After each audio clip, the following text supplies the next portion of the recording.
Her phone lit up on my counter like a warning flare. 1 buzz, 2, then a rapid tremor that wouldn't stop. "Please, don't look." Elise's hand snapped out too fast, too practiced. "It's nothing. It's just work." The screen flashed message previews anyway, bright as headlights. "Where are you? Answer me. Don't ignore me." "He'll get mad if I'm not quick." My stomach dropped because the sender was D. I can fix it. I can fix it." She was 10 steps from him and still apologizing like a criminal. Let me go back. Start from the beginning. The house smelt like roasted herbs and sweet spice. The windows fogged from the oven. The living room carried the dull roar of a game on TV. My husband sat watching it, relaxed, unaware. Drew lounged on the couch like he owned the world. And Elise stood in my kitchen like she was trying not to exist. She arrived early, smiling carefully, carrying a pie tin in both hands. Cream sweater, hair pulled back, makeup flawless. Too flawless, like armor. "How's the stuffing?" I asked, trying to catch her gaze. "Almost done, Marianne." Her knife moved in perfect mechanical chops. Chop, chop, chop. No pause, no mistake. I'd spent a lifetime in classrooms. I knew what fear looked like when it wore a polite face. "You can call me Mom," I said softly. "You're basically family soon." "Of course, Mom." The words sounded rehearsed, not tender. Elise glanced up and something flickered in her eyes. Not joy, not comfort. Panic hidden fast. Then Drew appeared in the doorway with that easy grin, the grin that made strangers trust him. "How are my favorite women?" he called. Elise's shoulders jumped just a fraction. I saw it because I was already watching. "We're great," I said, too bright. "Elise is a huge help." Drew crossed the kitchen and wrapped an arm around Elise's waist, his fingers pressed into her side through the knit.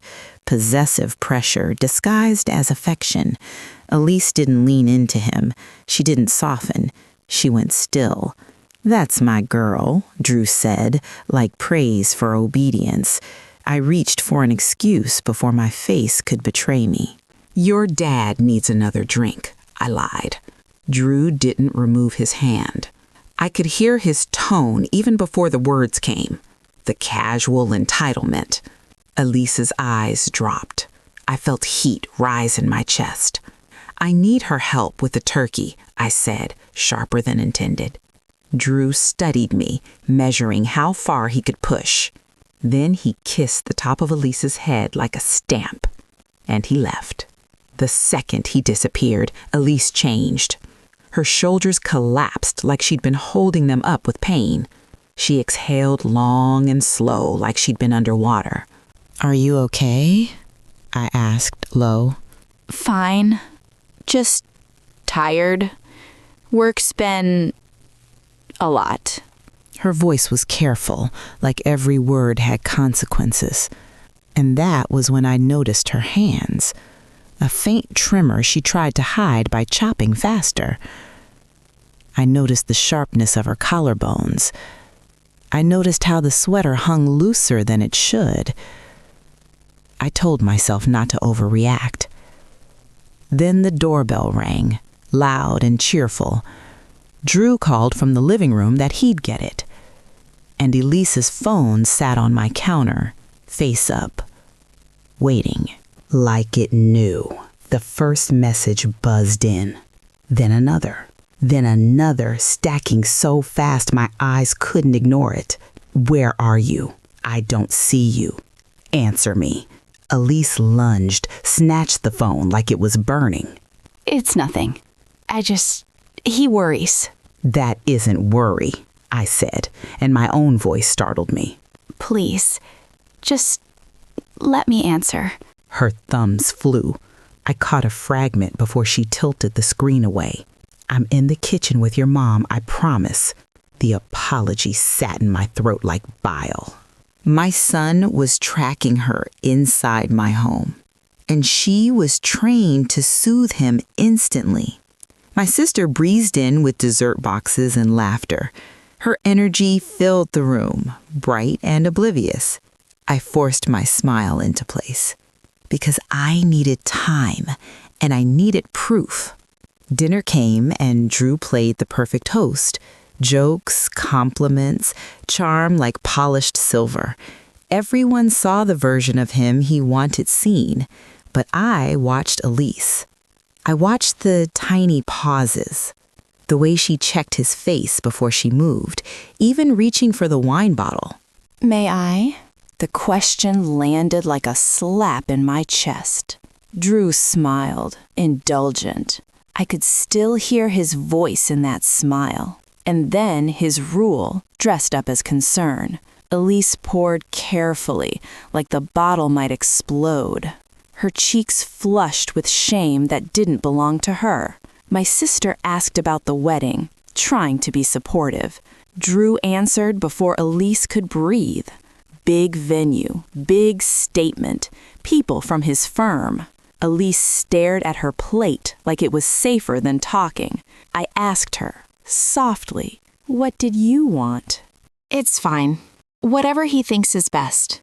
That was the moment I knew I wasn't imagining it. Because nobody says that with joy. They say it with surrender.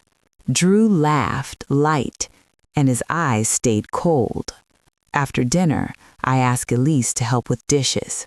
Drew started to stand. "Only us," I said firm. "Let the men talk." Elise followed me into the kitchen like a student called to the principal's office. I ran hot water until steam rose, buying courage. Elise grabbed a towel and stood too straight. I turned off the faucet. Silence filled the space like pressure building. "How long has he been texting you like that?" I asked. I don't know what you mean. "Elise," I said gently. I saw it. He just checks in. It's normal. "No," I said. "It's control." You don't understand. Drew loves me. He likes to know where I am. It's sweet. The word sweet sounded like a script. I lowered my voice before my anger could ruin this. "Before I married my husband," I said, "I was married to someone else. I was young. I thought intensity was love.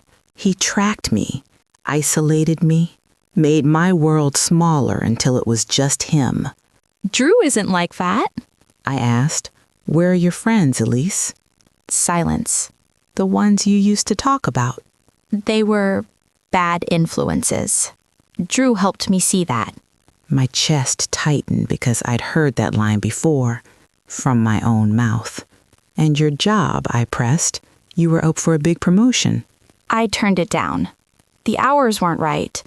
We want a family soon. "Did you want to turn it down?" Silence again, heavier. I stepped closer, careful. "When you think about marrying him," I asked softly, "what do you feel? Happy or relieved you won't disappoint him?" Her face broke. One tear, then another. "I love him," she whispered. "He's successful. Everyone says we're perfect. My parents adore him. We're supposed to have this beautiful life." "And what do you get?" I asked. She crumpled, sobbing into her hands. I pulled her into my arms and felt her shake. She choked out, "He checks everything." My email, my messages, my location, always. He has my passwords. He picks my clothes. He gets angry if I choose wrong. He got furious when I had lunch with a coworker. He said she was turning me against him. I'm not allowed to talk to my brother. Drew says he's jealous. I can't remember my last decision without asking first. Ice flooded my veins, because this wasn't a stranger. This was my son, the boy I once defended with my whole body. "We're going to fix this," I said, steady. "I can't leave," she panicked. "The wedding is soon. Everyone's coming." My dress is altered. Deposits are paid. None of that matters, I said. Not the dress, not the money, not what people think. Your safety matters. Your freedom matters. But I love him, she whispered, like love was a trap. Love doesn't demand permission to pour a drink, I said. Love doesn't cut you off from people who care. Love doesn't track you in your own home. This isn't love. It's a cage with nice curtains. She trembled so hard her whole body shook. I don't know how to leave. He'll be furious. He'll call my parents. He'll say I'm unstable. They'll believe him. They always do.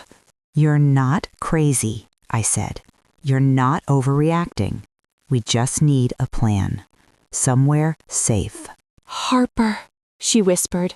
I haven't talked to her in months. Drew said she was sabotaging us because she's single. Do you believe that? She swallowed, waking up. No. Harper warned me. She said he was controlling. I got mad at her. I defended him. She was right. Can you contact her? He checks my phone every night, she said.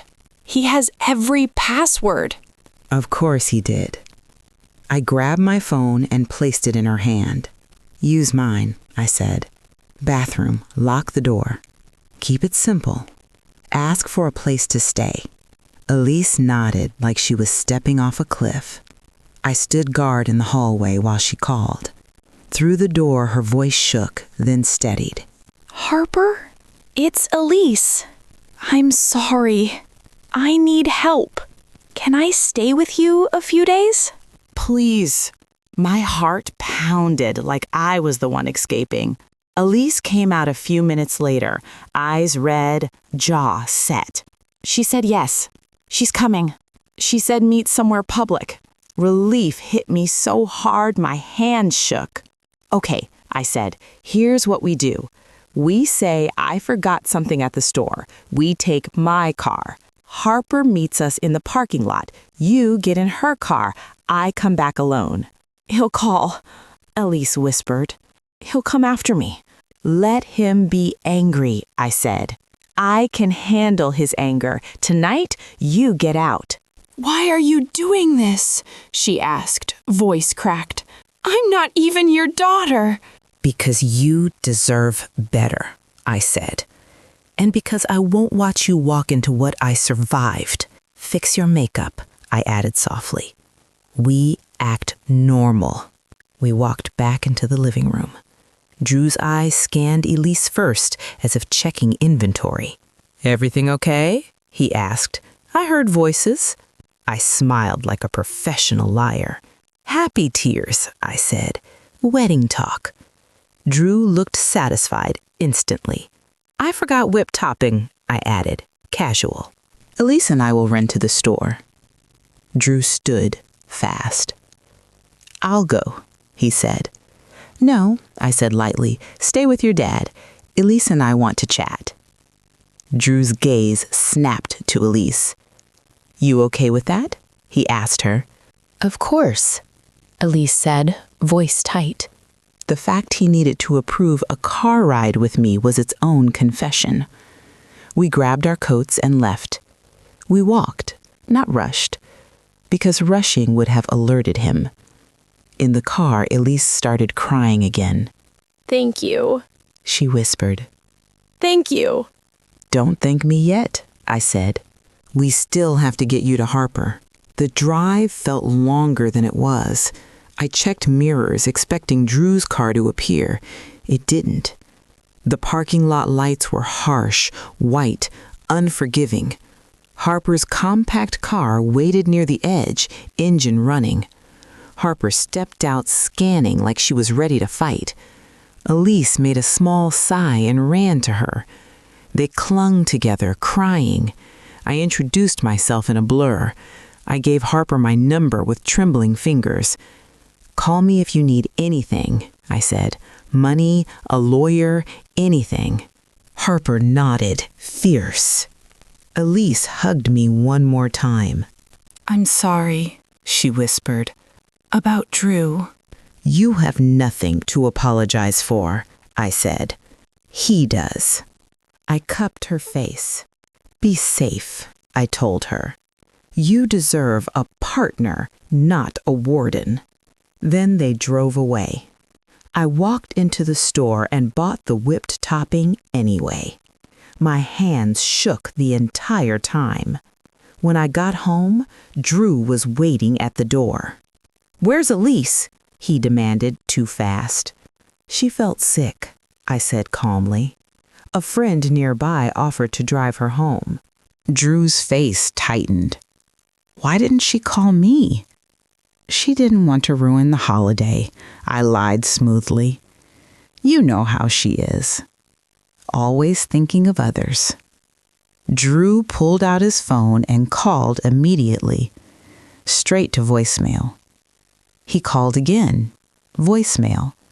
Each unanswered ring sharpened him. She's not answering, he snapped. Give her space, I said. I'm going over there, he said, grabbing keys. My husband stepped in, calm but firm, and slowed him down. Drew paced the living room for a long time, calling again and again. He smiled at no one. He watched his phone like a leash. Late that night, he left anyway, to check her apartment. He came back after midnight, furious. She's not there, he said. Her car is there. No answer. Where is she, Mom? I kept my voice soft. Maybe she's with Harper tonight, I said. Drew's eyes narrowed into points. Give me Harper's number, he demanded. I don't have it, I said. He stepped closer, voice low, dangerous. Yes, you do. I saw you with her. My husband stood up behind him, steady presence. Drew didn't even turn. His focus was locked on me. What did you say to Elise? He demanded. I felt something inside me harden into steel. I told her the truth, I said. Drew went pale, then flushed red. You had no right, he hissed. I had every right, I said. She was crying in my kitchen. She asked permission to pour wine. And you text her like she's on parole. That isn't love. That's abuse. Drew shook his head like I was the insane one. You don't understand, he snapped. She needs structure, guidance. I'm helping her. Helping her become her best self? My voice rose and I didn't stop it. By cutting her off from everyone. By reading her messages. By tracking her? Drew's mouth curled. She's sensitive, he said. She overreacts. No, I said. You control. And you call it love so she won't leave. Drew stared at me like I'd betrayed him. And in a way, I had. I'd betrayed the version of him I wanted to believe in. I swallowed, then said the truth I'd hidden for decades. Before your father, I said, I was married to a man like you. He tracked me, isolated me, made me ask permission to breathe. Drew froze. I never told you because I was ashamed. I'm not ashamed anymore. I survived, and I will not watch you do it to Elise. Drew's eyes flashed with rage and something else, fear of being seen. He snapped. I'm nothing like that man, I said, voice cold with clarity. You are, and if you can't see it, you need help. Drew grabbed his coat, shaking. She'll come back, he threw over his shoulder, when she comes to her senses. And you'll live with ruining her life. I met his eyes. If she comes back, I said, then I failed her. But I don't think she will. I think she's finally free. He slammed the door hard enough to rattle the frame. My husband wrapped his arms around me. I collapsed, sobbing for the first time since Elise left. Did we raise a monster? I whispered. My husband held me tighter. "We raised a good boy who made cruel choices," he said. "Whether he becomes good again is on him." The next morning, my phone rang. A number I didn't recognize. "Marianne," Elise whispered. "It's me. I'm using Harper's phone. He's been messaging all night. Hundreds. Different numbers. He showed up at Harper's place, banging on the door. We called the police." My heart sank, but my voice stayed firm. "Today, we file for a protective order," I said. "I'll pay for the attorney. Then we get your belongings. You won't do any of it alone." "What about the wedding?" she asked, small. "Forget the wedding," I said. "Your safety matters more than any dress or deposit." "My parents will be devastated," she whispered. "Then they're mad at the wrong person," I said. "You have nothing to be ashamed of. He does." 2 weeks later, Elise had the protective order. She had her belongings. She had a new apartment across town. Harper helped her call her old office. The leadership role she'd been pressured to turn down was still open. They welcomed her back, like they'd been waiting for her to return to herself. Drew tried to contact her anyway, violating the order more than once.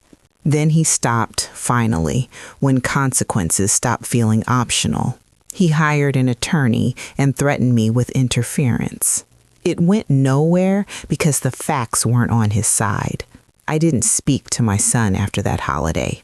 He sent one message around wintertime. "You hope you're happy. You destroyed my life." I responded with hands that didn't shake. "No, I saved hers. When you're ready to get help, call me. Until then, I love you, but I won't excuse what you did." He never replied. Months passed. One quiet afternoon, Elise came over for coffee. Her face had color again. Her laughter didn't sound forced. She flinched less at sudden noises. "I'm not rushing anything," she told me. "I've gone on a few casual dates. Mostly I'm learning to trust myself." "That's the hardest part," I admitted. "I don't know if I ever thanked you properly," she said. I looked at her real smile and felt my throat tighten. I said, "You don't owe me gratitude." "Most mothers would have taken his side," she whispered. "Some mothers love their children too much to let them become abusers," I said. "I still love Drew," I admitted. "I probably always will. But I love what's right more than I love excuses." My sister still speaks to him sometimes. She tells me he's fine at work, dating someone new. She thinks I should forgive, bring him home for holidays. But every time I see Elise steady, healthy, free, I remember that buzzing phone on my counter. I remember the apology typed with shaking hands. I remember choosing to act instead of looking away. Some people say I betrayed my son.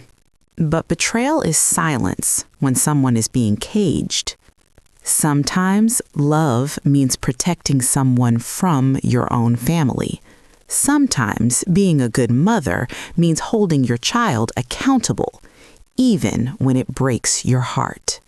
And sometimes the hardest thing and the right thing are the same thing.